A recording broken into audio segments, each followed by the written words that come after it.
हरिः ओम ओनो भद्रामतो यन्तु विश्वतो दब्दासो अपरिताज उद्भिदात्यमुपसेदिमा वयं देवानयायो निरन्तु जीवसे तान्यमुर्यान् सरसीना सुभगामस्करः तन्नो वातो मयो वातो वेगजन्तन्माता पृथिवी कपिलादयो तद्रावाण सोमसुतो मयो बुद्रो वृषसर्वाः स्वसिना भूका विश्ववेदा स्वसिन सार्क्यो अरिष्टनेमि स्वसिनो बृहस्पतिर्दधातु पृक्षस्वामरुतः वृष्णिमातरः शुभं यावानो गङ्गेतु शवागुगं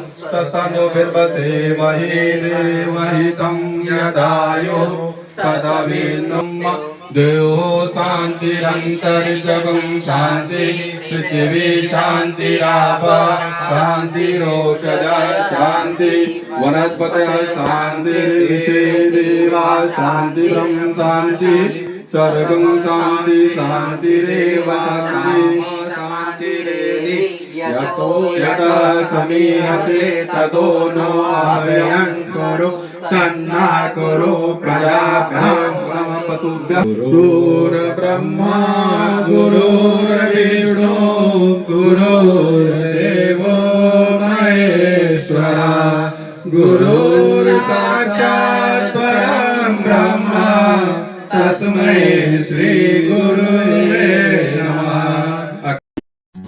कोई शिष्य गुरु चरणों में जब सिर को झुकाता है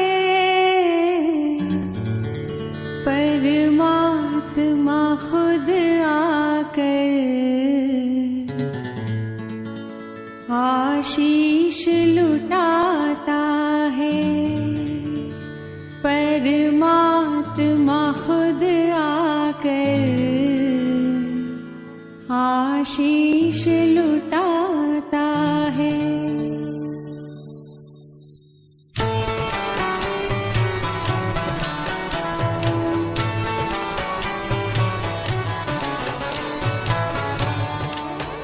कोई शिष्य गुरु चरणों में जब सिर को झुकाता है परमात्मा खुद आकर आशीष लुटाता है परमात्मा खुद आकर आशीष लुटाता है।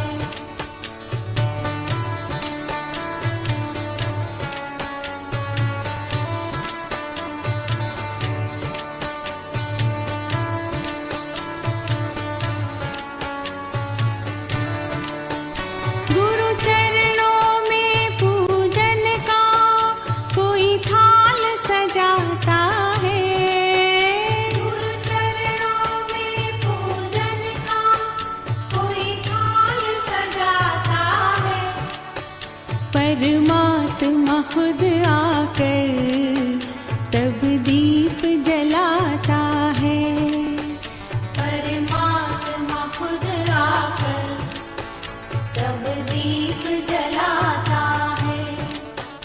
कोई शिष्य गुरु चरणों में जब सिर को झुकाता है परमात्मा खुद आकर तब दीप जलाता है परमात्मा खुद आकर तब दीप जलाता है।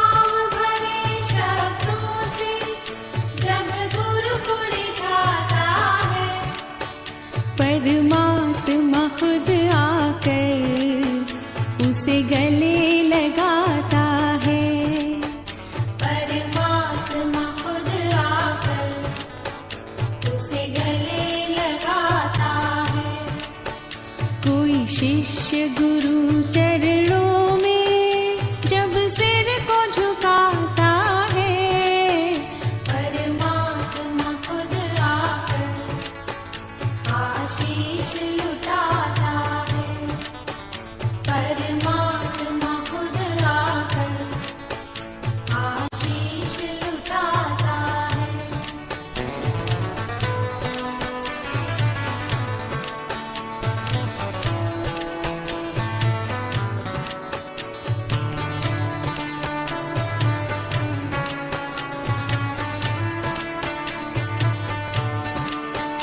कोई बालक बन चरणों में जब विनती सुनाता है, कोई बालक बन चरणों में जब विनती सुनाता है, परमात्मा खुद आकर गोदी में बिठाता है, परमात्मा खुद आकर गोदी में बिठाता है।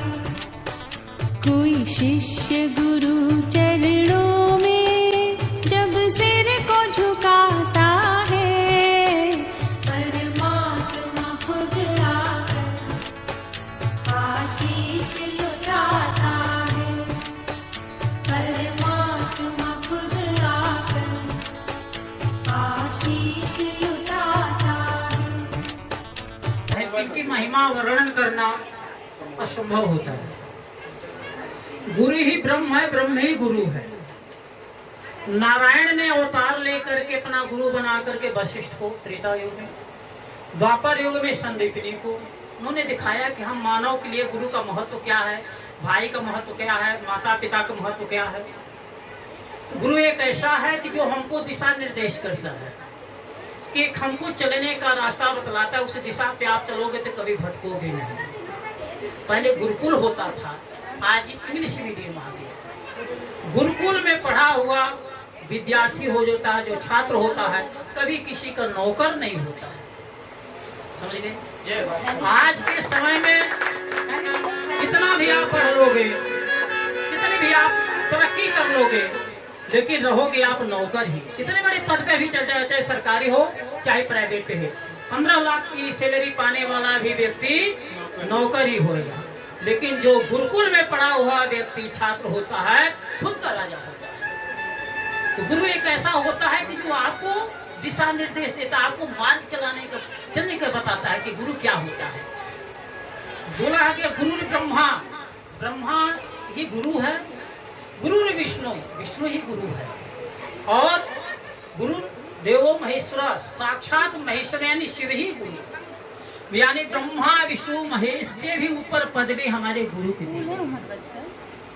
तो गुरु सर्वप्रथम गुरु को प्रणाम होता है। जो आज हमारे इनके नाम में ही तो प्रकाश होता है। आदित्य फुल हो गया क्यों तो आदित्य माने सूरज, वो सबको प्रकाश देता है। ये जो गुरु जी हमारे जीवन में सबको प्रकाश देते हैं।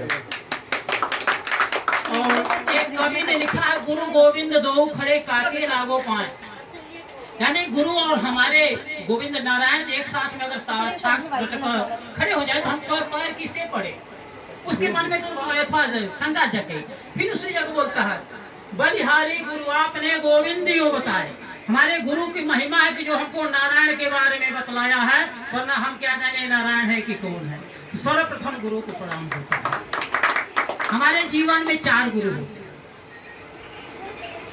इनका चौथा नंबर पे आता है जो हमारे जो गुरु। हाँ, प्रथम गुरु हमारी माता होती है, गुरु पूर्ण माँ। आज गुरु प्लस पूर्ण प्लस माँ बराबर गुरु पूर्ण माँ।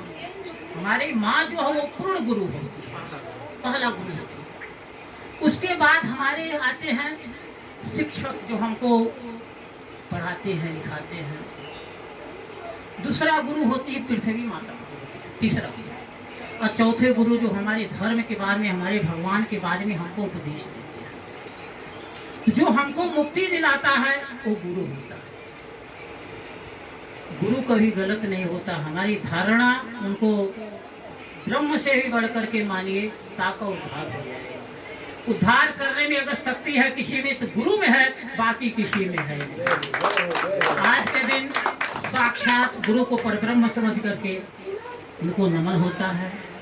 365 दिन में 364 दिन आपको गुरु का एक पाई भी हराम होता है, नहीं देना चाहिए। लेकिन आज के दिन गुरु पूर्णिमा के दिन गुरु के घर प्रसाद ग्रहण करना चाहिए, वो गुरु प्रसाद होता है। आज के दिन कभी भेव नहीं करना चाहिए तो गुरु जी का खाना नहीं चाहिए। तो आज के दिन गुरु प्रसाद होता है, इसीलिए जो भी इनके यहाँ मिले, जल मिले, फल मिले, अन्न मिले, तो प्रसाद समझ के ग्रहण करना चाहिए। आशीर्वाद तो मिलता ही मिलता है। इसलिए गुरु का महत्व दुनिया में इनसे बढ़ के कोई होता नहीं है। हाँ, तो जो गुरु जी के इतने यहाँ पे भक्त आए हैं, तो सबकी कृपा इनकी है सबके ऊपर गुरु जी की, कि इतना सबको भागवत के बारे में, पुराण के बारे में सबको उपदेश देते हैं गुरु जी। ये अच्छी अच्छी ज्ञान की बातें बताना, नहीं तो हम लोग क्या हैं, कुछ भी नहीं है। बिना गुरु के ज्ञान अधूरा होता है। जब गुरु मिल जाता है तो इंसान पूर्ण हो जाता है। आज पूर्ण का दिन है, गुरु पूर्णिमा का दिन है। गुरु को सबको प्रणाम करना चाहिए। अगर जाने जाने में कुछ चूक हो जाती है, गलती हो जाती है, कभी कभी बोलने में भी अगर उल्टा सीधा हो जाए, कुछ किसी को लगे कि हमने गलत बोल दिया, उसके लिए क्षमा होता है। इसलिए आज गुरुदेव भगवान की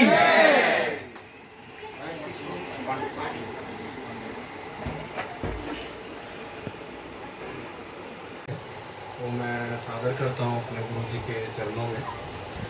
गुरु को सिर राखिए चलिए आज्ञा माही, कहे कबीर तादास को तीन लोक भय नाही।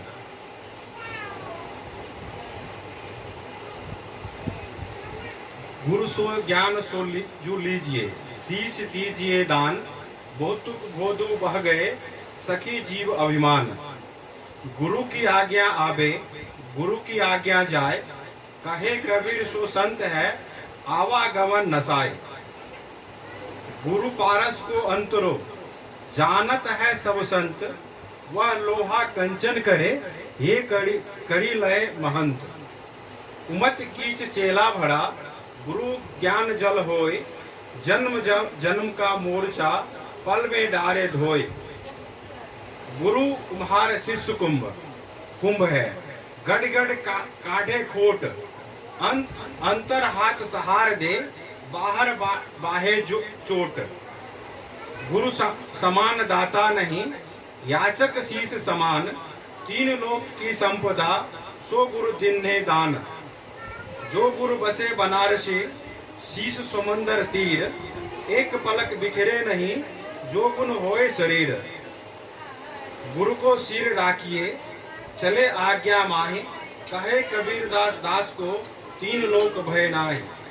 गुरु सो प्रीति निवाहिए जेतन निवेश है संत, प्रेम बिना डिग दूर है प्रेम निकट गुरु कंत। ज्ञान समागम प्रेम सुख, दया भक्त विश्वास, गुरु सेवा ते पाइए सदगुरु चरण निवास। सब धरती कागज करो लिखनी सब बनराए, सात समंदर की मछी करो गुरुगुण लिखा न जाए। पंडित यदि पढ़ी गुनी मुए, गुरु बिना मिले न ज्ञान, ज्ञान बिना नहीं मुक्ति है सत शब्द परमान। कहे कबीर तज भरत को नन्ना है कर पीव, तज अहंग गुरु चरण गहो जमसो बाचे जीव। ये कबीर दास जी का ऐसा बहुत सारा दोहा है। कबीर दास जी ने तो गुरु के ऊपर माने पूरा रचना ही कर डाले हैं, ऐसा है। तो ये थोड़ा बहुत मैंने संकलन किया था, तो मैंने आपको सुनाया। अभी दिनेश जी कुछ सुनाएंगे।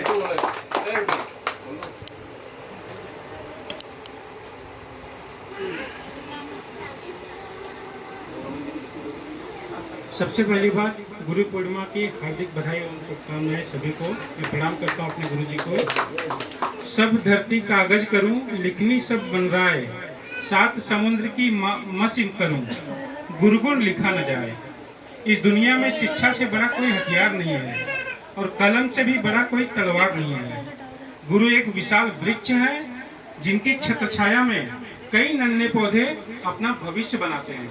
जैसे कि हम सब यहाँ पे बैठे हैं, गुरुजी जो हमें बताते हैं, कहीं न कहीं मैं अपने बारे में खुद मैं बताता हूँ। मैं 1.5 साल पहले मैं कुछ गलत लाइन पे था, आज मैं सुधरा हूँ। एक बड़े गुरुजी हैं हमारे, हम एक दूसरे गुरुजी अपने बड़े भाई को मानते हैं, उनको भी प्रणाम करता हूँ। दोनों जन की वजह से आज मैं गलत लाइन छोड़ के अच्छे कर्म पे चला हूँ। तो आप सब आशीर्वाद हमेशा ऐसे ही बनाए रखिए और गुरु पूर्णिमा की सहृदय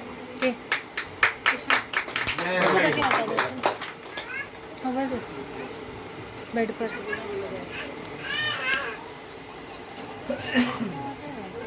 कथी सबसे पहले तो मैं गुरुदेव के चरणों में प्रणाम करता हूँ।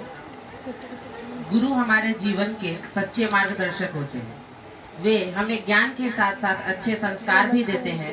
गुरु हमारे अज्ञान के अंधकार को ज्ञान के प्रकाश से दूर करते हैं।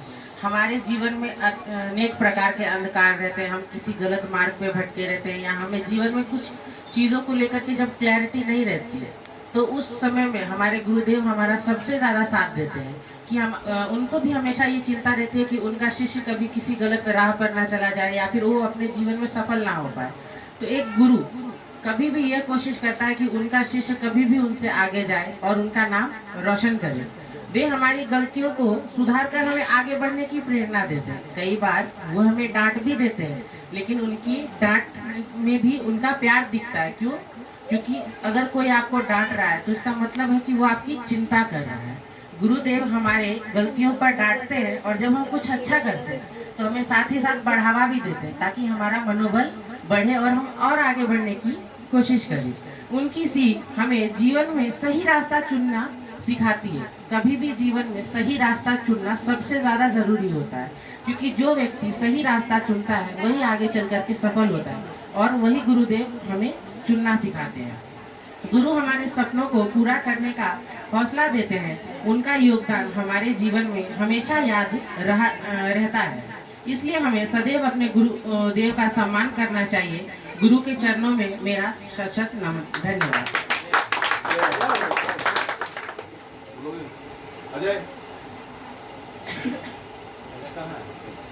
एक बात और मैं बोलना चाहता हूँ, वेद पढ़ना बहुत बड़ी चीज होती है, वेद का ज्ञान होना।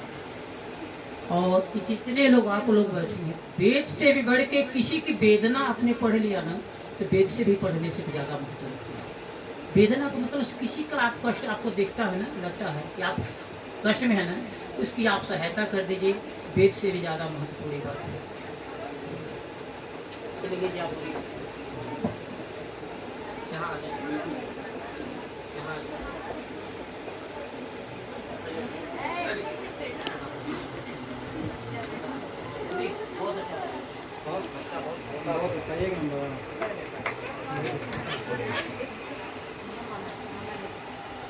आज गुरु पूर्णिमा है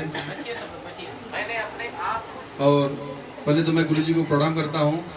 अपना आशीर्वाद प्रदान करें और जितने भी शिष्य लोग आए हैं सभी को अपना आशीर्वाद प्रदान करें।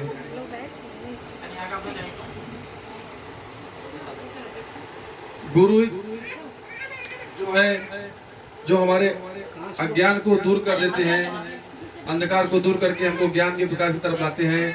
हमारा भविष्य जो है उज्जवल हो जाता है। हम जो भी चाहे किसी भी अवस्था में रहे, गृहस्थ आश्रम में रहे या छोटे से रहे या बड़े से रहे, कभी भी रहे, हर समय गुरु की आवश्यकता पड़ती है। कभी भी हम संकट में आते हैं, मुसीबत में आते हैं, तो गुरु के मार्गदर्शन से जो है हम अपना आगे का रास्ता सफल कर लेते हैं, वहां से मुसीबत से निकल जाते हैं। तो ये गुरु जी का ही आशीर्वाद है। गुरु जी के बिना हम इस संसार में अधूरे हैं। गुरु ही सत्य है और गुरु जी का जो काम है आत्मा को परमात्मा से मिलाना। गुरु जी का होना या गुरु जी जैसे किसी को त्याग देवे, उसका महत्व अलग है, और गुरु जी जिनको मिल जावे सदगुरु, उनका महत्व अलग है। श्रद्धा हमारी होनी चाहिए, गुरु के प्रति हमारी श्रद्धा होनी चाहिए। अभी मैं कुछ ये बताता हूँ, कहानी के हिसाब से बताता हूँ। एक स्त्री थी, यानी लड़की, शादी नहीं हुई थी उसकी, और वो घर तो उसको बचपन से ही बैराग्य था, मन में भक्ति भावना थी कि हमें कोई अच्छा गुरु मिले। तो घर में रहती थी, अपने माता पिता के साथ में रहती थी, उसका मन नहीं लगता था। तो उसके पिता ने जो है उसे एक अलग कमरा दे दिया कुछ दूर पे, कि वहाँ पे वो भगवान का नाम लेती रहती थी, लेकिन हमेशा एक सच्चे गुरु की तलाश में रहती थी। एक जो है एक व्यक्ति आया जो वास्तव में वह गुरु नहीं था, वास्तव में वह गुरु नहीं था, और वह भगवान यानी साधु का भेष बना करके आया, और इस लड़की को लगा कि ये जो है गुरु सच्चे गुरु हैं। तो उन्होंने उनसे कहा कि आप हमारे गुरु बन जाइए और मुझे भगवान के दर्शन करना है। तो वो जो संत जी आए थे वो बने हुए संत थे, वास्तविक संत नहीं थे। तो धन कमाने के लिए ऐसे बन गए थे। तो उन्होंने कहा कि ठीक है, मैं भगवान से मिला दूंगा, लेकिन जो है यहाँ पर नहीं, जंगल में चलना पड़ेगा वहां पर। तो उन्होंने पूछा कैसे चलना पड़ेगा? उन्होंने कहा आपके पास जो भी पैसा है, सोना चांदी है, गहने वगैरह है, सब पहन के आइए और सब ले करके आइए, तब हम जो है गुरु जी से आपको भगवान से हम मिला देंगे। तो उन्होंने कहा कि ठीक है। तो उनके साथ जंगल में चली गई, और इसके बाद उस लड़की को एक पेड़ से बांध दिए, और जो गहने वगैरह थे, पैसे वगैरह थे, वह ले करके वह जो है चले गए। 3 दिन बीत गया, इसके वो पेड़ में बंधी ही रह गई। तो उनके पिताजी जो है खोजते खोजते वहां पर आए। तो उन्होंने कहा कि तुमको यहाँ किसने बांध दिया? तो उन्होंने कहा कि हमारे गुरुजी ने हमको बांधा है भगवान से मिलाने के लिए। तो उन्होंने वहाँ कहा कि गुरु, अगर जो सच्चे गुरु रहते हैं वो ऐसा कार्य नहीं करते हैं, तुम्हें ऐसा कोई मिल गया होगा जो तुम्हें बांध के चला गया है। तो उन्होंने कहा कि नहीं, गुरुजी ने कहा है भगवान मिलेंगे तो मिलेंगे, मैं आपके साथ नहीं जाऊंगी। तो पिताजी परेशान हो गए, छोड़ के अंत में चले आए। इतने पर जो है भगवान का आसन जो है डोल गया, क्योंकि गुरु के ऊपर उनको विश्वास था, गुरु कैसे भी है, लेकिन विश्वास था। भगवान का आसन डोल गया। उन्होंने नारद को भेजा कि जाकर के वहाँ पर उनको देखो और मनाओ, घर पे जावे। वहाँ पर वो आए, नारद जी बोले कि अरे तुम यहाँ क्यों बंधी हो? तो उन्होंने कहा कि हमारे गुरु जी बोले हैं कि भगवान जी आएंगे यहाँ पर और दर्शन देंगे। तो उन्होंने कहा वो भगवान नहीं है, उनका कोई उनके पास ताकत या विद्या नहीं है कि भगवान से मिला देवे। तो उस लड़की ने कहा कि गुरु जी की ही कृपा है, आज हमें आपके दर्शन हुए, नारद जी के दर्शन हुए, गुरु जी की ही कृपा है। तब जो है इसके बाद में वह चले गए भगवान के पास। तो भगवान के पास उन्होंने सारी बात बता दी। तब भगवान ने कहा नारद जी से, जाओ उस गुरु को पकड़ के भगवान आए। फिर भगवान आए तो वो कहते हैं कि मैं तुमको जो है यहाँ से बंधन मुक्त करता हूँ, और मैं ही भगवान हूँ, वैकुंठ का रहने वाला मैं ही हूँ। तो उन्होंने कहा नहीं, जब गुरु जी आएंगे, गुरु जी बताएंगे है भगवान है, तब जो है मैं यहाँ से रस्सी से निकलूंगी। तो उन्होंने कहा कि तब भगवान भी सोचे में पड़ गए। तो भगवान बोले नारद जी से जाओ गुरु जी को लेकर के आओ। तो नारद जी पूछे गुरु जी कहाँ मिलेंगे? तो उन्होंने बोला कि जाकर देखो कहीं नकाब लगाते होंगे, माने नकाबी चोर थे, तो किसी घर में जो है नकाब लगाते होंगे, निशाना लगाते होंगे। तो नारद जी जो है जैसे बताए थे भगवान, वैसे वैसे वह गए। तो वहां पर जब गए तो सच में जो है ये घर में वो निशाना लगा रहे थे कि आज रात यहीं पर चोरी करना है। तो वहां मिल गए। तो बोले कि अरे मैं तो आपको ढूंढ रहा था, आप यहाँ मिल गए, चलिए भगवान ने बुलाया है। तो उन्होंने कहा क्यों भगवान ने बुलाया है? तो उन्होंने बोला कि जो आपने रस्सी में बांध के आए हो जिस लड़की को, उनको छोड़ना है। तो तब जो है उनका नजर झुक गया, शर्मिंदा हो गए हो कि हमने ऐसा अनित कार्य कर दिया, भगवान को भी आना पड़ा। तो जब वहां पर गए भगवान को देखे, भगवान को प्रणाम किए, और भगवान ने इशारा किया अब उसको छोड़ो। तब जाकर के उन्होंने छोड़ा और बताया कि यह भगवान है। तो मतलब जब गुरु के प्रति विश्वास हो तो भगवान मिल जाते हैं। तो मैंने गुरु श्रद्धा लब्धवान श्रद्धा ज्ञानम, जिनके पास ज्ञान होता है, श्रद्धा होती है, तो गुरु जी कैसे भी हो उनको ज्ञान मिल जाता है। एकलव्य, उनको श्रद्धा पक्की थी और मूर्ति बनाए, उनको ज्ञान मिल गया। ठीक। दूसरा, गुरु जी अगर किसी शिष्य बने हैं और गुरु जी त्याग देवे उनको, तो उसका परिणाम क्या होता है? नहीं, हमारे जीवन में अगर हम दीक्षा नहीं लिए हैं या गुरु जी है, गुरु जी जो है हमको त्याग दिए हैं, गुरु जी से दूर हो गए हैं, तो उसका परिणाम क्या होता है? एक कथा आती है, एक विश्वरूपा थे। ये एक बार इंद्र जो है सभा में बैठ करके नृत्य हो रहा था वहां पर। तो बृहस्पति गुरु आए तो उनको देख करके इंद्र ने न तो उनको प्रणाम किया और न तो उनके ऊपर ध्यान दिया। इसके बाद में जो है गुरु जी क्रोधित हो गए और देवताओं को त्याग करके चले गए। जब चले गए या जब बात राक्षसों को मालूम पड़ा तो जो है आक्रमण कर दिए और स्वर्ग लोक पे राक्षसों का अधिकार हो गया। देवता लोग फिरने लगे। तब वो भगवान विष्णु के पास गए तो उन्होंने कहा कि अब राक्षसों का अधिकार हो गया स्वर्ग लोक पे और हम जो है अभी क्या करें। तो उन्होंने सारा बात बताया, ऐसा हुआ था और गुरु जी आए थे, मैंने उनका सम्मान नहीं किया और वो जो है हमें त्याग करके चले गए। तो तब भगवान विष्णु ने कहा एक काम करो, तुम जो है एक गुरु बनाओ। तो गुरु किसको बनाया जाए? सभी लोग विचार किए। एक विश्वरूपा नाम का गुरु थे जो देवताओं के इधर भी चलते थे और राक्षसों की भी मदद करते थे, अच्छे थे। तो फिर देवताओं ने उनको गुरु बनाया और फिर जब गुरु बन गए उनके अंदर ताकत आ गई, ज्ञान आ गया, फिर वो जो है राक्षसों का समाप्त कर दिया राक्षसों को और फिर से देवताओं का स्वर्ग पर अधिकार हो गया। गुरु जी के रहने से यह होता है। अच्छा, दूसरी बात, गुरु देखिए कोई भी ना दे, गुरु बनाया सभी ने, भगवान ने भी गुरु बनाया, राक्षसों को भी गुरु बनाना पड़ा।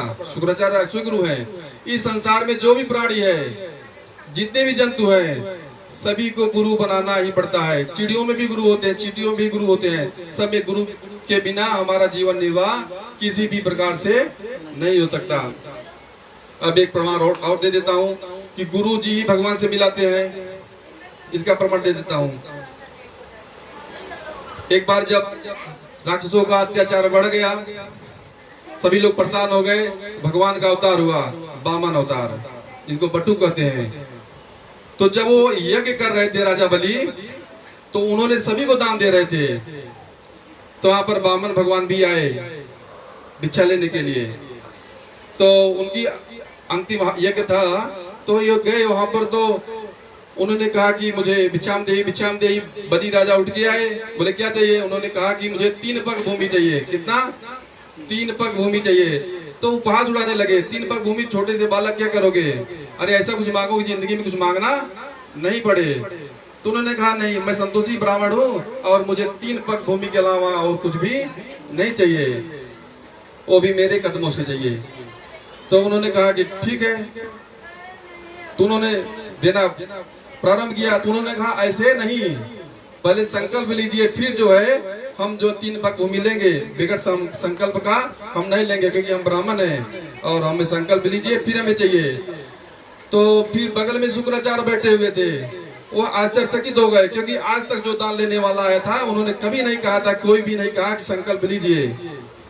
ये कहे हुए हैं संकल्प लीजिए, तो कोई छोटा मोटा ब्राह्मण नहीं है। उन्होंने अंतर ध्यान करके देखा तो ये तो वैकुंठ के रहने वाले भगवान विष्णु हैं।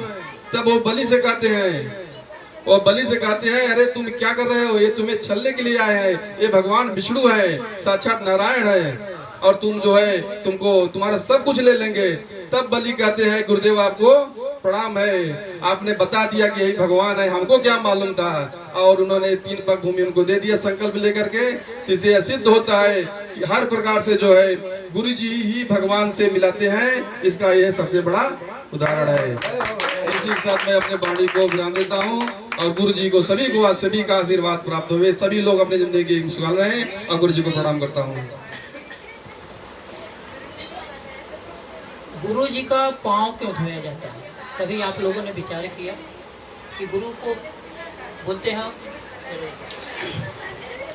सबसे पहले गुरु जी आते थे गांव में या कहीं भी तो उनका पाँव धोया। इसके बारे में वहाँ जो बताया गया है कि बोला गया हमारे पृथ्वी पर 68 करोड़ तीर्थ क्षेत्र है। बोले गए कि इसका क्या ऐसा उपाय किया जाए कि 68 करोड़ तीर्थों का पुण्य मानव को प्राप्त हो, क्या ऐसे कोई सुविधा? सब ऋषियों ने मिलकर के विचार किया। तो उन्होंने बोला, व्यास जी ने बोला, इस सभी तीर्थों का राजा प्रयागराज है। जब प्रयागराज में कुंभ लगता है, वहां जाकर के 68 करोड़ तीर्थ क्षेत्र जाकर के निवास करते हैं, अपने राजा के प्रति आभार व्यक्त करने के लिए जाते हैं। उस समय जाकर के कोई वहां पे प्रयागराज में तीर्थ स्थान में स्नान करता है तो 68 करोड़ तीर्थों का पुण्य प्राप्त होता है। अब बोला गया कि भैया अब इतनी बड़ी आबादी है, सब लोग वहाँ पे जा भी नहीं सकते हैं। जो अगर प्रयागराज में अगर वो कुंभ में न स्नान कर सके तो इसका भी कोई विधान उपाय है? तो व्यास जी ने बोला है। बोले क्या है? बोले ब्राह्मण के दाहिने पैर के अंगूठे में 68 करोड़ तीर्थों का निवास होता है। ब्राह्मण आपके घर में आता है तो अकेला नहीं आता है, 4 वेद 18 पुराण 6 शास्त्र और 68 करोड़ तीर्थों क्षेत्र के साथ में आपके घर में निवास करता है। तो ब्राह्मण का पैर इसलिए धोया जाता है, घर में छिड़का जाता है कि बिना कहे सुने हमारे प्रयागराज के तीर्थ का पुण्य, 68 करोड़ तीर्थों का पुण्य हमको प्राप्त हो। गुरु के अंदर हमारे पितृ निवास करके आते, जिस समय पितृपक्ष में हमारे गुरु जी आते हैं उनको प्रसाद ग्रहण कराते हैं। क्यों बताया गया है रामायण काल में भी कि दशरथ जी आए थे जब भगवान राम ने श्राद्ध कराया था। सीता माता चली गई उनको देख करके ब्राह्मण को। राम ने पूछा कि सीते तुमने ब्राह्मण को देख करके चली गई क्यों? सीता ने बोली कि प्रभु मैं क्या करूं, हमारे यूपी में प्रथा है कि बहू ससुर के सामने नहीं जाती है। उन्होंने बोला प्रभु क्या करें, हम तो देखे कि गुरु जी बैठे हैं, गुरु के अंदर हमको हमारे पिताजी का दर्शन हुआ, हमारे ससुर का दर्शन हुआ, राजा दशरथ का दर्शन हुआ। इसलिए हमारा ये है कि गुरु के अंदर हमारे 68 करोड़ तीर्थ क्षेत्र, जितनी नदियां हैं, तीर्थ स्थान है, वेद है, पुराण है, धर्म है, शास्त्र है, सब गुरु के अंदर निवास करता है। तो जितने हमारे घर में जब गुरु जी आते हैं उनका पांव अवश्य धोना चाहिए, बिना कहे सुने फ्री में आपको तीर्थों को पुण्य प्राप्त हो जाता है। इसलिए जब भी आपके घर में गुरुदेव आए, कभी भी मौका मिले तो उनका पांव धोने का पुण्य मत छोड़िए सब लोग।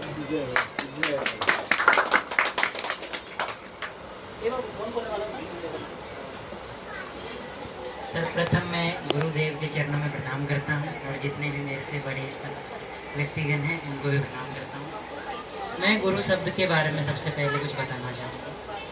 ये जो शब्द है गुरु, ये 2 चीज़ों से मिलकर बना है। पहला होता है गु और एक होता है रू। जो पहला शब्द है उसका मतलब होता है अंधकार और दूसरा शब्द रू, उसका मतलब होता है प्रकाश। मतलब जो अंधकार से प्रकाश की ओर लेके जाए उसे हम लोग गुरु बोलते हैं।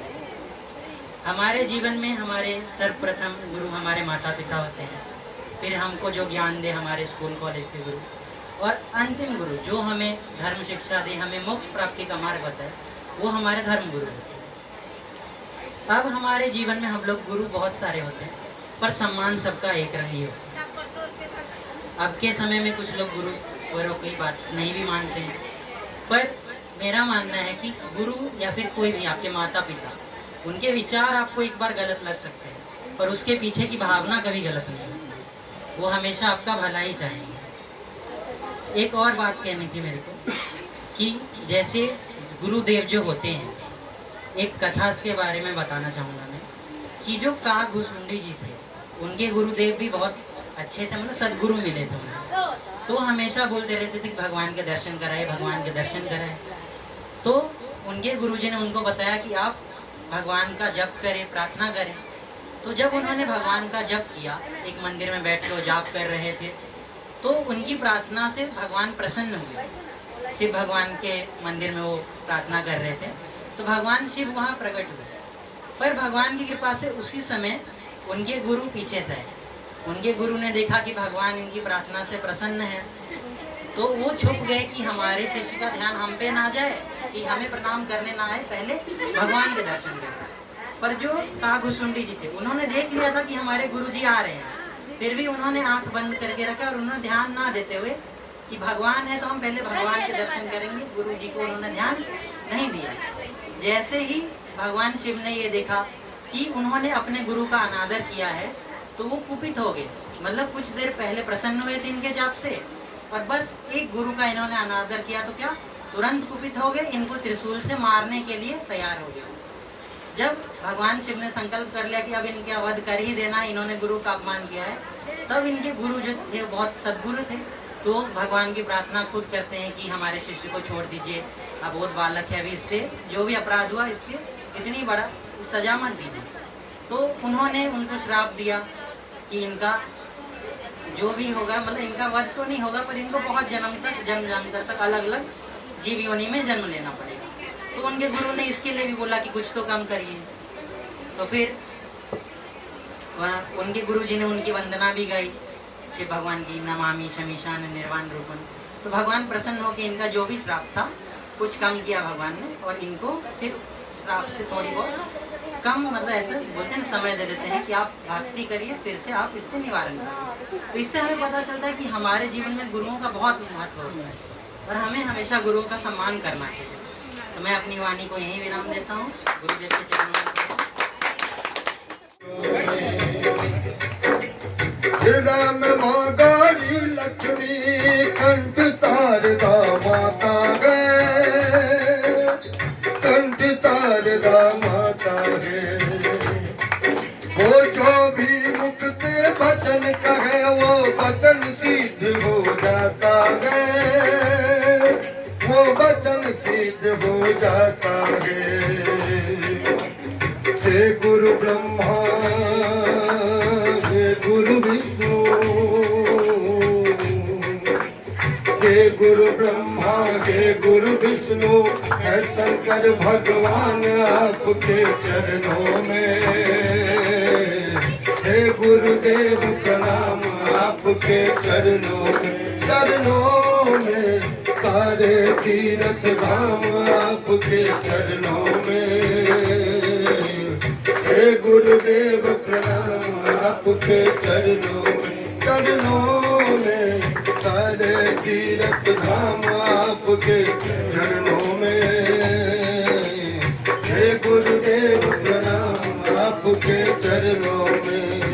मीठी मीठी तालियों का साथ है आप लोगों का। वो जन्म के दाता मात पिता है, आप कर्म के दाता हो, आप कर्म के दाता हो।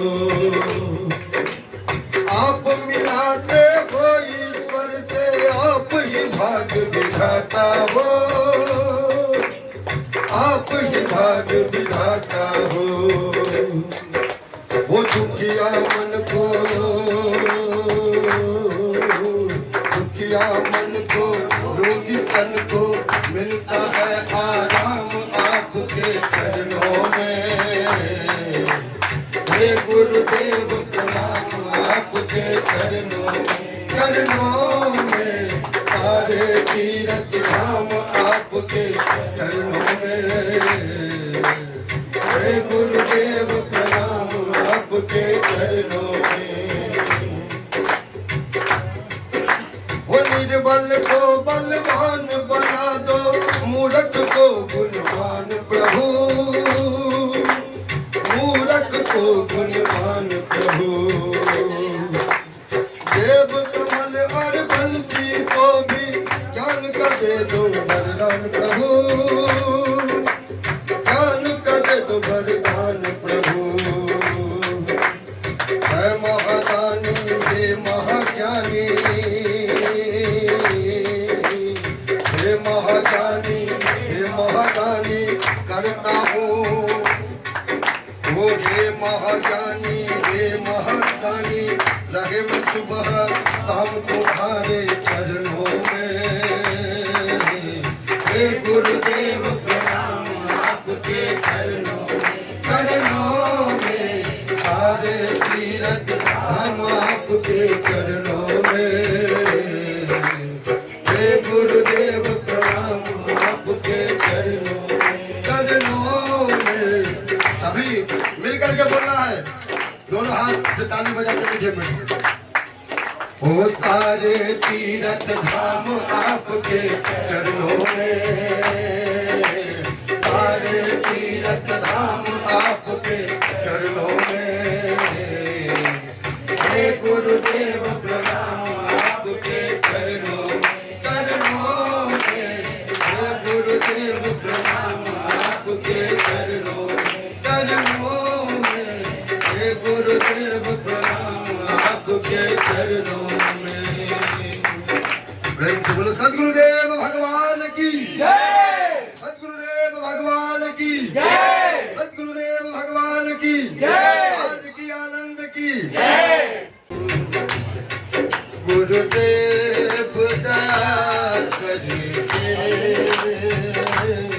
हमको अपना लेना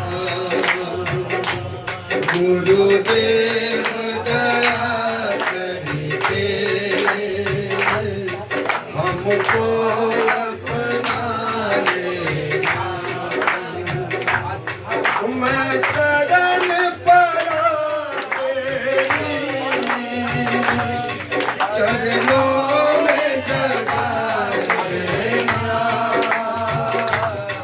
मैं शरण पड़ा तेरी शरणों में जगा देना गुरुदेव दया करके हमको अपना लेना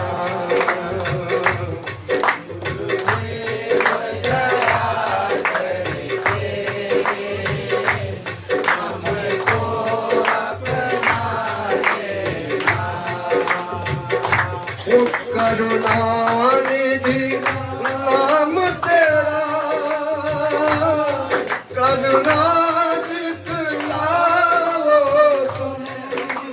तुम करुणानिधि नाम तेरा करुणा दिखलाओ तुम सोए हुए भागों को हे नाथ जगाओ तुम सोए हुए भागों को हे नाथ जगाओ तुम मेरे नाम भंवर डोले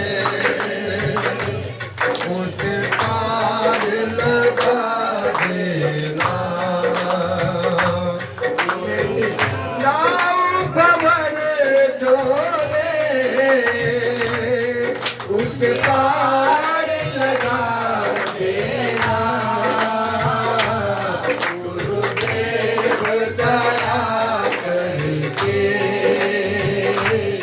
मुझको अपना लेना गुरुदेव दया करके मुझको अपना लेना तुम सुख के सागर हो निर्धन के सहारे हो तुम सुख के सागर हो निर्धन के सहारे हो तुम सुख के सागर हो निर्धन के सहारे हो इस मन में समाए हो मुझे प्राणों से प्यारे हो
मन पड़ा तेरे चरणों में जगा देना गुरुदेव जगा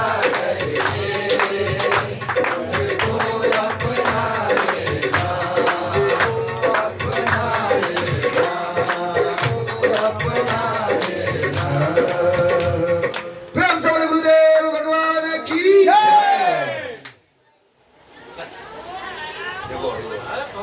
नहीं एक और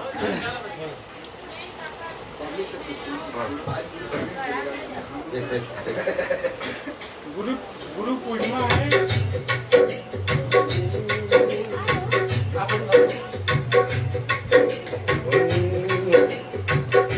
ओ मेरे जीवन सद्गुरु सावरिया मेरे जीवन सद्गुरु सावरिया लागी तुझसे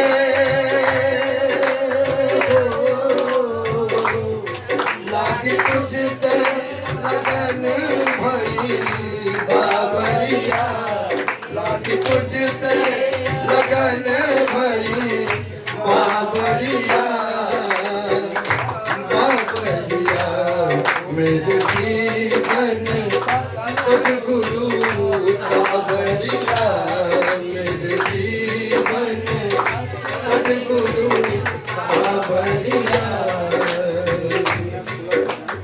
उचित चेतक चित पट दिन राती चित चेतक चित पट दिन राती दोगे दरस कब बूंद से बाती दोगे दरस कब बूंद से बाती बरसेगी कृपा की कब बादरिया बरसेगी कृपा की कब बादरिया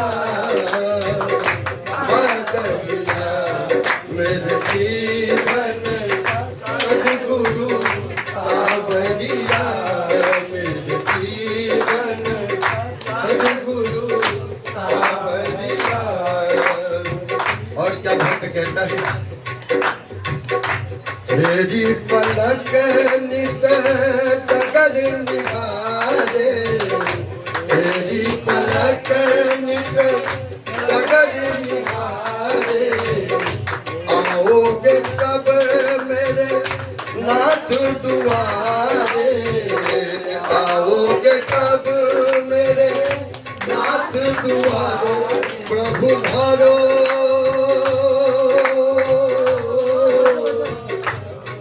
प्रभु भरो ज्ञान से गागरिया प्रभु भरो ज्ञान से गागरिया गागरिया जीवन सद्गुरु सावरिया मेरे जीवन सद्गुरु सावरिया दर्शन को तरस गई नाजरिया दर्शन को ओ मेरे जीवन सद्गुरु सावरिया मेरे जीवन सद्गुरु सावरिया मेरे जीवन सद्गुरु